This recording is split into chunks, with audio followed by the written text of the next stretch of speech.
Hello students, welcome to the new lecture of French Revolution। तो आज के lecture में बेसिकली पिछले लेक्चर तक में हम लोग फ्रांस की क्रांति का जितना इंटरेस्टिंग पोर्शन था, है ना, जो एक कथा कहानी जो होती है वो सब खत्म हो चुकी है फ्रेंच रिवॉल्यूशन का। ठीक है, अब हम लोग कुछ इंपॉर्टेंट सेक्शंस पढ़ने वाले हैं, है ना। एनसीईआरटी के हिसाब से ये सब बहुत इंपॉर्टेंट है ना। इनफैक्ट क्वेश्चन सब जो आएंगे आपको इन्हीं सब चीजों से आएंगे। ठीक है, तो ये कहानी हिस्ट्री कहानी है ना, वो हर कोई को याद भी रह जाता है, ये सब चीज याद नहीं रहता है। ठीक है, तो एग्जाम में क्वेश्चन अक्सर इन्हीं सेक्शन से पूछे जाते हैं। ठीक है, तो है ना 2-3 लेक्चर और आएगा, है ना, इसको पढ़ लेना है। ठीक है, याद कर लेना पॉइंट वाइज। अभी जैसे कि देख रहे होगे बोर्ड पे बहुत सारे पॉइंट्स हैं, है ना, तो डरना नहीं है इसको देखकर, मैं अच्छे से समझा दूंगा एक एक करके पॉइंट। ठीक है, जैसे पहले टॉपिक है ना, देख लो क्या है। Did women have a revolution, है ना, मतलब औरतों के बारे में यहाँ पर। ठीक है, कि फ्रांस की जो क्रांति हुई उसमें वुमेन, है ना, मतलब औरतों का कितना भागीदारी था, कितना अहम भूमिकाएं थी। ठीक है, उसके बारे में ये टॉपिक है। क्या है ना, क्रांति जो हुई थी वो फ्रांस की औरतों के लिए भी हुई थी, उनके है ना क्या कहते हैं भलाई के लिए भी हुई थी। इस टॉपिक में हम लोग यही सब पढ़ने वाले हैं। अब देख सकते हो कि औरतों के बारे में इसलिए इतने सारे पॉइंट्स हैं, है ना। मैं तुम लोगों को बता रहा हूँ एक चीज, ठीक है, कि एनसीईआरटी का जो चैप्टर है पक्का किसी मतलब लेडीज लोग ने लिखा होगा, है ना, क्योंकि पूरा चैप्टर देखोगे तो जिस प्रोपोर्शन के हिसाब से इस टॉपिक को मिलना चाहिए था उससे ज्यादा मिला हुआ है इस टॉपिक को, है ना। मतलब 2-2.5 पेज है एनसीईआरटी में। ठीक है, इसलिए इतने सारे पॉइंट्स हैं। अब क्या करोगे, याद करना ही है। खैर, है ना, जोक सपाट। ठीक है, तो हम लोग स्टार्ट करते हैं। तो देखो, है ना, कहा जाता है कि फ्रांस की क्रांति मतलब पहली ऐसी क्रांति थी जिसमें औरतों ने बढ़ चढ़ कर रहने चाहिए भागीदारी ली। ठीक है, लेकिन जब फ्रांस की बात आती है ना, तो चूंकि मैं हिस्ट्री का स्टूडेंट रह चुका हूं तो मुझको मालूम है कि इस क्रांति से भी पहले, है ना, एक फ्रांस की एक लेडी मतलब की हुई थी जो कि बहुत ज्यादा फेमस हुई थी। वो जो मिडिल एज जिसको कहा जाता है ना, लगभग 14th सेंचुरी के लास्ट और 15th सेंचुरी के स्टार्टिंग का मैं बता रहा हूँ, है ना। 1430 के आसपास है, 2030 के आसपास का डेट है। ठीक है, फ्रांस में शतवर्षीय युद्ध चल रहा था। ठीक है, शतवर्षीय मतलब 100 ईयर्स वार। ठीक है, मतलब 100 साल तक लगातार युद्ध ही चल रहा है। ठीक है, बेसिकली वो युद्ध है ना राजगद्दी के लिए था। ठीक है, एक चार्ल्स था, एक हेनरी था, है ना, चार्ल्स 7, हेनरी 4 ऐसे कुछ थे। ठीक है, उतना जानना भी नहीं है। तो मतलब कि दोनों फैमिली थोड़ी थोड़ी अलग हो गई थी। ठीक है, अब किसको राजगद्दी है ना मिलनी चाहिए, तो उस पर युद्ध चल रही थी। ठीक है, वहां पर कोई भी युद्ध होता था उस टाइम, है ना, फ्रांस की क्रांति में भी आप लोग देख चुके हैं, चर्च का बहुत अहम भूमिका होता था। ठीक है, तो चर्च का एक भाग एक है ना अधिकारी को सपोर्ट कर रहा था, एक दूसरा को सपोर्ट नहीं कर रहा था। ठीक है, और एक चीज और होता था फ्रांस के टाइम में, उस टाइम में, कि फ्रांस में युद्ध चल रहा है ना, हेल्प आपको है ना क्या कहते हैं दूसरे देश भी करने लगते हैं। जैसे कि ऑस्ट्रिया में वार ऑफ सक्सेशन हुआ था तो फ्रांस ने इंटरफेयर किया था। उसी तरह जब फ्रांस में हो रहा था तो ब्रिटेन भी इंटरफेयर कर रहा था, मतलब एक टीम को वो सपोर्ट कर रहा था और एक टीम उसके खिलाफ थी। ठीक है, तो उसी टाइम एक बहुत फेमस लेडी हुई थी, है ना, शायद आप लोग कहीं ना कहीं उसका नाम भी सुने होंगे, जॉन ऑफ आर्क। ठीक है, जॉन ऑफ आर्क, है ना, ऐसे असली नाम जीन डी आर्क ऐसे कुछ था। ठीक है, जॉन ऑफ आर्क मतलब वो गरीब किसान की लड़की थी। मैं अलग से थोड़ा सा बता रहा हूँ, है ना, कि वो गरीब किसान की लड़की थी और है ना उस टाइम सक्सेशन का वार चल रहा था, जिसके कारण अब बताओ राजा है ना राजगद्दी के लिए युद्ध कर रहा है, प्रजा के बारे में कोई सोच ही नहीं रहे। तो है ना उस चीज से बचने के लिए वो है ना मतलब कि अपने गांव से शहर तरफ आई, पेरिस तरफ आई। ठीक है, और उसने कहा कि मतलब कि उसके सपने में भगवान आए हैं और उन्होंने कहा कि इस दुर्दशा को सही करने के लिए तो वो एक टीम से ज्वाइन कर ली। ठीक है, मतलब वार ऑफ सक्सेशन में। और है ना क्या कहते हैं जैसे उसने ज्वाइन किया, मैं बता रहा हूँ, वो है ना 19 साल की थी, मतलब 17, 18, 19 साल की लड़की थी वो। ठीक है, और है ना वो एक कमांडर उसको बना दिया गया और धीरे धीरे वो जितने बैटल्स है ना फ्रांस वो जीतता गया, है ना, इंग्लैंड तक को वो हरा दिए। ठीक है, तो लेकिन बाद में उसके साथ बहुत बुरा हुआ, है ना। ऐसे तो बहुत कुछ तबके के लोग उसे अपना मतलब की होता है ना एक मतलब कि प्रोमिनेंट फिगर की तरफ देखने लगे, है ना, गॉडेस टाइप का। लेकिन चर्च को फिर उससे दिक्कत होती है, जब भी है ना कोई आदमी फेमस होता है ना, तो चर्च को दिक्कत हो जाती है। तो बाद में क्या हुआ, इंग्लिश वाले ने मतलब इंग्लैंड वाले ने उसको कब्जे में कर लिया। ठीक है, और चर्च ने उसे जिंदा जला दिया, है ना, स्टेक उसको कहा जाता है, स्टेक में जिंदा जला दिया। बाद में 20 साल बाद, है ना, जो नए पोप आए उन्होंने माफी भी मांगी इस चीज के लिए कि हम लोगों ने बहुत घिनौने काम किए। खैर, तो मतलब आप लोग देख सकते हो कि फ्रांस में ऐसा नहीं कि हमेशा से महिला पीछे ही रही है ना। John of the arc, in fact कुछ हिस्टोरियंस का मानना है कि जो मिडिल एज में इतनी प्रायोरिटी किसी, है ना, आदमी या पुरुष, किसी पुरुष या महिला को नहीं मिली है जितना जॉन ऑफ द आर्क को मिली है। ठीक है, फ्रांस में लगभग, है ना, फ्रांस का जो अपना सिनेमा है उसमें लगभग 50 फिल्में, है ना, इस पे बन चुकी है, हजारों किताबें लिखी जा सकती है ना, लिखी जा चुकी है। इनफैक्ट जब समझ सकते हो, मुझको भी मालूम है, मैं भी बचपन में कहीं पढ़ा था ये कहानी। ठीक है, तो बहुत फेमस, है ना, क्या कहता है, ये फिगर था। तो उसी के 300 साल बाद तो फ्रांस की क्रांति हुई है। तो अब समझ सकते हो, है ना, सारी महिलाएं उसको अपना आदर्श मानती थी, जॉन ऑफ द आर्क को। ठीक है, आज भी मानती है इनफैक्ट, है ना। तो वही हम लोग देखेंगे कि फ्रांस की क्रांति में औरतों की क्या भूमिकाएं थी। ठीक है, और ये बात सुनकर आप लोग को अचरज होगा कि इस बार जो औरतें आई थी फ्रांस की क्रांति में, नॉट लाइक की, है ना, सुशील शब्द, मतलब कि बैकफुट पे रहने वाली नहीं ना, पूरा फ्रंट फुट पे थी। इनफैक्ट जब आप लोग अगर पूरे लेक्चर्स को ध्यान से पढ़े होंगे, है ना, खासकर कोर्स ऑफ द रिवॉल्यूशन में मैं बताया था, जब मैं सिर्फ कहानी बता रहा था, कोई पॉइंट नहीं लिखा हुआ था उसमें, मतलब लिखा हुआ था, मैं नहीं बोला था लिखने के लिए। तो उसमें मैंने बताया था कि वर्साई में जब, है ना, राजा जब थे, ठीक है, तो औरतों में, है ना, जो फिशर वुमेन ये सब जो रहती थी, है ना, जो बाजार में सब्जियां बेचा करती थी, ये लोग, है ना, भाला उला लेकर आ गई थी, है ना, और पूरे महल को घेर लिया था इन लोगों ने, और फिर गार्ड को उन्होंने मार भी दिया, और फिर, है ना, क्या कहते हैं, रानी को मारने के लिए भी चली गई थी। ठीक है, उसके बाद राजा और रानी को कब्जे में कर लिया गया और उसे वर्साई के महल से, है ना, पैलेस ऑफ ट्यूलरीज, है ना, जो पेरिस में था, वहां तक मार्च, है ना, किया गया। तो उसमें औरतों का बहुत ज्यादा अहम भूमिका थी। ठीक है, औरतों की भूमिका बहुत ज्यादा हुआ करती थी उस टाइम, और वो भी एकदम खतरनाक रूप से। तो ऐसा नहीं कह सकते कि औरतों की भूमिकाएं नहीं थी इसमें, है ना, बहुत, है ना, अच्छी खासी भूमिकाएं थी। इनफैक्ट एक और पॉइंट आप देख सकते हो कि जब वार्स चल रहे थे, रिवॉल्यूशनरी वार, है ना, जब फ्रांस हर कोने से लड़ रहा था, याद है पिछले लेक्चर्स में हम लोग देखे थे, ऑस्ट्रिया, प्रशिया, इंग्लैंड, है ना, तीनों तरफ से, है ना, वार से लड़ रहा था और फ्रांस का थोड़ा सा स्थिति डावाडोल हो गया था। तो उस टाइम सारे, है ना, आदमी वॉलंटियर कर रहे थे और जा रहे थे, है ना, लड़ने के लिए। तो जब सारे आदमी लड़ने के लिए चले जाएंगे तो घरेलू काम जो, मतलब, है ना, नॉर्मल सब्जियां बेचना, ये सब करना, वो सब काम कौन करेगा? तो महिलाएं ही करती थी। ठीक है, इनफैक्ट एक इंसिडेंट और याद होगा, है ना, पिछले लेक्चर्स में हम लोग देख चुके हैं कहीं ना कहीं, कि वो लंबी लाइनों में लगी हुई थी, है ना, ब्रेड का प्राइस बहुत ज्यादा बढ़ गया था। तो बहुत सारे लोगों ने क्या किया, दुकानदारों ने ब्रेड को जमा करना शुरू कर दिया ताकि और प्राइस बढ़ जाए और उससे और, है ना, महंगे दामों में उसको बेचा जा सके। तो औरतें बहुत देर तक तो लाइन में रही, है ना, फिर उनका सब्र का बांध टूट गया। ठीक है, पेशेंस बहुत कम होता है उन लोगों को, पेशेंस होता है, मतलब उस टाइम सिचुएशन के अनुसार पेशेंस खत्म हो गया, और फिर उन लोगों ने क्या किया, शॉप को, ये ना, पूरा तबाह कर दिया, सारे, है ना, क्या कहते हैं, ब्रेड को लूट लिया उन लोगों ने। तो बहुत, है ना, अच्छा खासा पार्टिसिपेशन रह चुका है ना। ये सब जो भी मैं पॉइंट्स अभी तक बोला हूँ, ये तो मैं पढ़ाते वक्त भी बताता जा रहा था। ठीक है, अब यहाँ पर एक टॉपिक ही लोगों को डेडिकेट कर दिया गया औरतों के लिए। तो हम लोग एक एक पॉइंट्स देखेंगे, है ना, स्टार्टिंग से, और फिर समझते हैं इसको। तो पहला पॉइंट देखो, from the very beginning women were active participants in revolution, है ना, स्टार्टिंग से ही, है ना, औरतें क्रांति में बहुत अहम हिस्सेदारी निभा रही थी। ठीक है, they hoped that their involvement would pressurize the revolutionary government to introduce measures to improve their lives. उनका ये मानना था, उनकी ये आशाएं थी कि अगर वो इन्वॉल्व रहेंगे क्रांति में तो इससे जो सरकार जो बन रही है, रिवॉल्यूशनरी गवर्नमेंट जो बन रही है, उस पर एक तरह का प्रेशर आएगा, है ना, ऑब्वियसली प्रेशर आएगा कि इस तबके के लोग जब क्रांति में इतनी अहम भूमिकाएं निभा रही है, इतने अच्छे से हिस्सेदारी कर रहे हैं, तो हमारा भी फर्ज बनता है जिस सरकार की हम इनकी, है ना, याचनाएं को सुने, है ना, इनका क्या मांग है उस मांग को देखें। जब हम लोग कानून बनाए तो इनके इस तबके के लोग के लिए भी, है ना, हम लोग सोचें।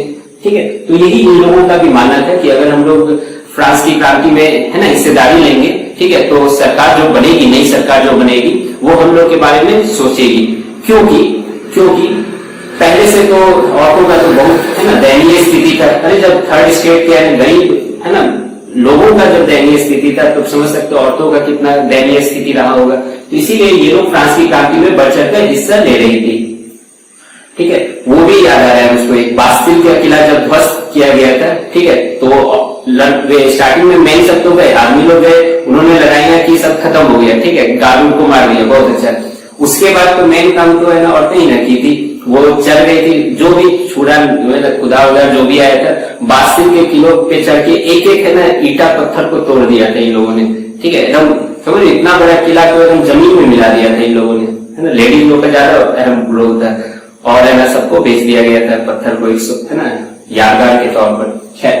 फिर सेकेंड पॉइंट देखते हैं, most women of the third state had to work for a living as laundresses, है ना। इस पॉइंट में बेसिकली दिखाया गया कि उस टाइम की औरतें क्या किया करती थी, फ्रांस के समाज की औरतें का है ना क्या काम रहता था सोसाइटी में।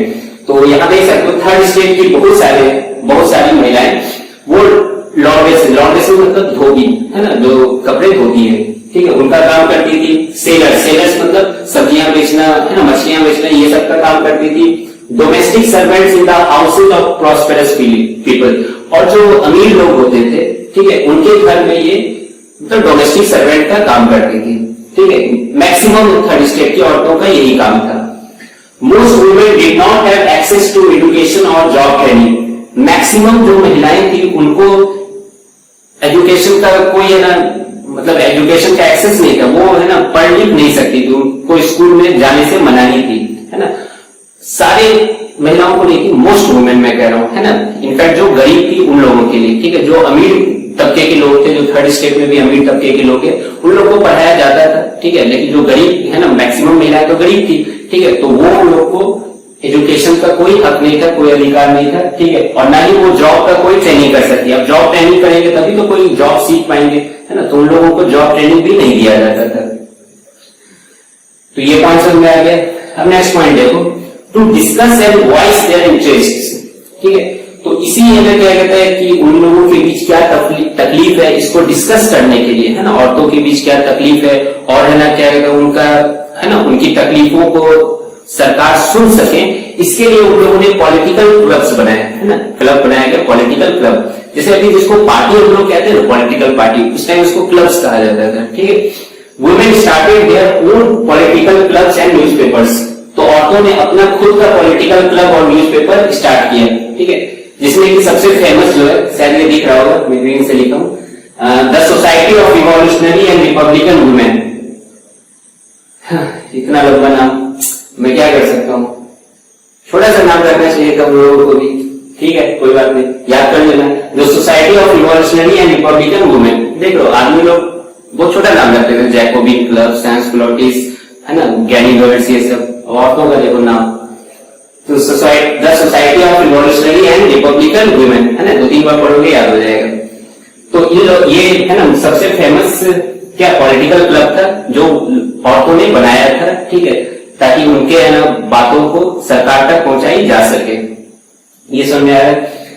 तो एक चीज यहाँ पे है ना, एक और याद मैं दिलाता हूँ, है ना, एक पॉइंट याद आते जा रहा है बीच में। याद करो वही कोर्स ऑफ द रिवॉल्यूशन में एक न्यूज़पेपर है ना, बहुत फेमस न्यूज़पेपर के राइटर थे जॉन मराट, है ना, जो बहुत तीखी शब्दों में है ना लिखा करते थे। उनका हमेशा था कि कुछ लोगों को मारो, है ना, ताकि फ्रांस की क्रांति जिंदा रह सके, कुछ लोगों को और मारो, है ना, फ्रांस की क्रांति और जिंदा रहेगी, ठीक है। तो उनको जब मार दिया गया, एक बेसिकली एक लेडी नहीं मारा था, है ना, तो वो लेडी क्या थी बेसिकली, है ना, कुछ लेडीज है ना क्या कहते हैं आराम मतलब होता है ना थोड़ा सा शांति प्रिय होती है, अक्सर औरतें तो शांति प्रिय ही होती है, ठीक है। तो उनका मानना था कि ये जो है ना रेन ऑफ टेरर में जो सरकार आई, नई सरकार आई, इसने ना बहुत मतलब वो किया है कि एक तो चर्च बंद करवा दिया, है ना, और बहुत सारे लोगों का चर्च में बहुत ज्यादा है ना क्या कहते हैं वो थी, है ना। जैसे कि अगर तुम ही लोग समझ लो कि मंदिर को अगर बंद करवा दिया जाए, मस्जिद को बंद करवा दिया जाए, है ना, सरकार अगर बंद करवा देगी तो समझ लो यहाँ के कांड हो जाएंगे। तो वही उस टाइम भी ऐसा ही हुआ, चर्च को बंद करवा दिए इस सरकार ने, ठीक है। माना कि वो कितने भी करप्ट है ना, हम लोग सब लोग जानते हैं कि ये लोग बहुत करप्ट होते हैं, लेकिन फिर भी है ना क्या कहते हैं एक आस्था का वो रहता है।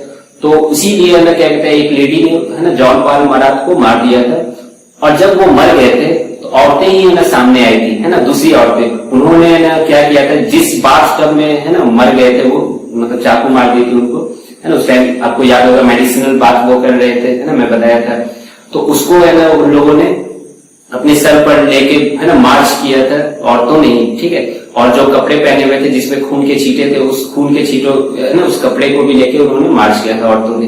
समझ लो कितनी हिस्सेदारी है ना, एक एक बीच में पॉइंट आते जा रहे हैं। खैर, तो ये पॉइंट समझ में आ गया, है ना। इन लोगों ने पॉलिटिकल क्लब बनाए, है ना, ताकि सरकार इनकी बातों को सुन सके और ये भी आपस में डिस्कशन कर सके कि कौन सा पॉइंट सरकार तक पहुंचाना है। फिर नेक्स्ट देखो, women were disappointed that the constitution of 1791 reduced them to passive citizens, है ना। अब ये पॉइंट समझो, कॉन्स्टिट्यूशन ऑफ 1791 जब बना था, है ना, जब पहली बार, है ना, जब France became a constitutional monarchy जब हुआ था, तो उस टाइम कॉन्स्टिट्यूशन ऑफ 1791 में क्या हुआ था याद है, एक्टिव सिटीजन्स और पैसिव सिटीजन्स में बांटा गया था, है ना, सारे लोगों को। तो एक्टिव सिटीजन्स में तो सारे है ना मर्द आते थे, है ना, और उसमें भी वो लोग जो है ना 3 days है ना ऑफ लेबर्स वेज से ज्यादा इंटरेस्ट देते हो, लेकिन सारी औरतों को, है ना, चाहे वो किसी भी एज की हो, कितना भी कमाती हो, कोई फर्क नहीं पड़ता, उन लोगों को इन लोगों ने पैसिव सिटीजन्स में रखा था, मतलब कि ये लोग वोट नहीं दे सकते हैं, ठीक है, औरतें लोग वोट नहीं दे सकती है। तो इसलिए है ना ये लोग जो औरतें थी उस टाइम की इतनी भागीदारी करने के बाद भी हम लोगों के साथ ऐसा हुआ, इस चीज से ये लोग खफा थी, ठीक है, औरतें लोग। तो उनका क्या डिमांड था, उनका डिमांड था they demanded the right to vote, है ना, उन्होंने कहा कि हमें भी है ना वोट करने की अधिकार होनी चाहिए। To be elected to the assembly, ये लोग भी चाहते थे कि जो नेशनल असेंबली बना है उसमें हम भी इलेक्ट होकर जाएं, है ना, तभी हम अपने औरतों के समाज के इंटरेस्ट को रख सके, कौन सा कानून उनके खिलाफ है, कौन सा कानून उनके सपोर्ट में होगा, ये सब चीज हम लोग पास करवा सके, ठीक है। इसीलिए ये लोग चाहते थे कि असेंबली में भी इलेक्ट होकर जाए and to hold political office, है ना, ऑब्वियसली जो पॉलिटिकल ऑफिस है ना है जिसपे सिर्फ जेंट्स ही है ना, आदमी लोग ही है ना बस पॉलिटिकल ऑफिस में ऑफिसर बन सकते हैं, तो ये लोग चाहते थे कि हम लोग भी ऑफिसर बने, है ना। अभी देखो तुम लोग बच्चे हो बाबू, तो अभी आप लोग को लगेगा कि ये सब क्या क्या बात हो रही है, लेकिन उस टाइम के लिए ये बहुत बड़ी बात थी, ठीक है, इतना डिमांड करना भी बहुत बड़ी बात थी, है ना। मैक्सिमम लोग ये क्या बोल क्या रहे ये लोग, है ना, ऐसे करके लोग सोचते थे, ठीक है। आजकल तो है ना हर औरतों को एकदम पूरा इक्वल राइट्स है ना, हर तरीके से इक्वल राइट्स है, ठीक है, एटलीस्ट कॉन्स्टिट्यूशन के अनुसार। तो यहां समझ में आ रहा है। अब देखो क्या हुआ, जो रिवॉल्यूशनरी गवर्नमेंट बनी, है ना, तो ठीक है उन्होंने राइट टू वोट तो नहीं दिया, ठीक है, लेकिन कुछ उन्होंने स्टेप्स उठाए ताकि है ना औरतों के कुछ है ना जो मजबूरियां थी, जो उनके खिलाफ जो चीजें थी उसको सुधारा जा सके। तो यहां पर मैं पॉइंट्स लिखा हूं basically, measures taken by revolutionary government, है ना, measures taken by revolutionary government. और देखो यहां पर शायद रोशनी आ रही होगी, तो यहां पे मैं लिखा हूं to discuss and voice their interests, ठीक है। खैर वुमेन, हाँ, मेजर्स बाय रिवॉल्यूशनरी गवर्नमेंट, है ना, कि रिवॉल्यूशनरी गवर्नमेंट जो बनी उन लोगों की है ना द्वारा क्या क्या स्टेप उठाए गए औरतों की स्थिति को सही करने के लिए। तो सबसे पहला है by creation of state schools. State school मतलब क्या होता है, सरकार की तरफ से जो विद्यालय होते हैं, है ना, जैसे कि छोटे छोटे शहरों में महिला विद्यालय होता है ना जो सरकार का होता है, जिसमें सिर्फ महिलाएं पढ़ सकती है ना, वो गवर्नमेंट स्कूल है एक तरह से, ठीक है, गवर्नमेंट फंडेड है।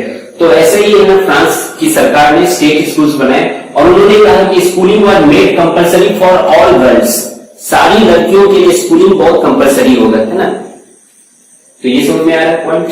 दूसरा, their fathers could no longer force them into marriage against their will, है ना, their fathers could no longer force them into marriage against their will। इसका मतलब नॉर्मल है कि उन्होंने एक नियम बनाया, कानून बनाया कि अब किसी भी लड़की के पिता, ठीक है, किसी भी लड़की के पिता उसकी मर्जी के खिलाफ उसे शादी नहीं करवा सकते, ठीक है। अब मान लो लड़की का मन है कि हमको पढ़ना है, या मान लो किसी जिससे शादी हो रही है उससे वो सेटिस्फाइड नहीं है कि मैं इससे शादी करूंगी, तो ऐसा नहीं है कि है ना जो लड़की के पिता है वो जबरदस्ती उसकी शादी करवा सके, ठीक है। अगर है ना लड़की ने इसका क्या कंप्लेन कर लिया तो उस फादर के खिलाफ भी एक्शंस हो सकते हैं, कार्रवाई हो सकती है।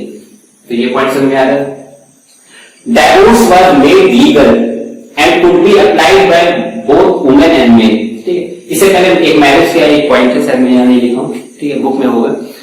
मतलब अब जो मैरिज भी होता था ना, जो शादी भी होती है, एक तो पिता अपनी बेटी की इच्छा के है ना खिलाफ है ना शादी नहीं करवा सकते उसकी, और अगर जब शादी हुई भी है ना तो एक कॉन्ट्रैक्ट साइन होता था बेसिकली, ठीक है, कोर्ट में एक कॉन्ट्रैक्ट साइन होता था है ना, ताकि उसका वो लेखा जोखा रह सके।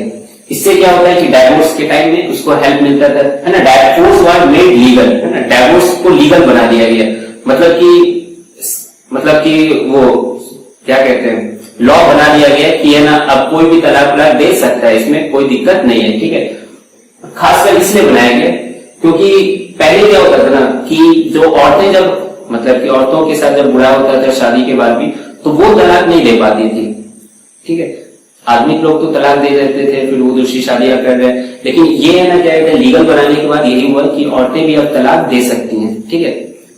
Divorce was made legal and could be applied by both women and main, है ना। देखो वुमेन पहले लिखा गया है ना, ये इंपॉर्टेंट है यहाँ पे कि चाहे वो पुरुष हो या महिला हो है ना, वो कोई भी डाइवोर्स दे सकते हैं है ना अपने पार्टनर को। Next point, women could now train for jobs, है ना। अब औरतों को भी जॉब का ट्रेनिंग दिया जाने लगा, ठीक है। कुड बिकम आर्टिसंस और रन स्मॉल बिजनेस, ताकि वो है ना कुछ भी आर्टिस्ट है ना टाइप का बन सके है ना, कोई छोटा मोटा बिजनेस भी कर सके। इसके लिए वुमेन को भी जॉब की ट्रेनिंग दी जाने लगी। तो अभी तक ये वो भी पॉइंट्स है ना जो रिवॉल्यूशनरी गवर्नमेंट ने जो लाए, ठीक है, औरतों की दशा को सुधारने के लिए, ये सामाजिक है ना एक तरह से था, ठीक है। सोसाइटी में ना वुमेन का स्थिति सुधरे इसलिए था। पॉलिटिकल कोई राइट इन लोगों को नहीं दिया गया, ठीक है, पॉलिटिकल कोई राइट इन लोगों को नहीं दिया गया। अब देखो क्या हुआ है ना, अभी तो रेन ऑफ टेरर आना बाकी है ना, ये तो उसके पहले की गवर्नमेंट ने कुछ काम नहीं किया। रेन ऑफ टेरर में तो देखो आदमी लोग का जिंदा रहने का है ना क्या कहते हैं क्वेश्चन मार्क आ गया था, फिर औरतों का ये सब राइट टू वोट तो बहुत दूर की बात है। तो देखो रेन ऑफ टेरर में क्या हुआ, जब रॉबेस्पियर की सरकार थी, during the reign of terror, the new government issued laws ordering closure of women's club and banning their political activities.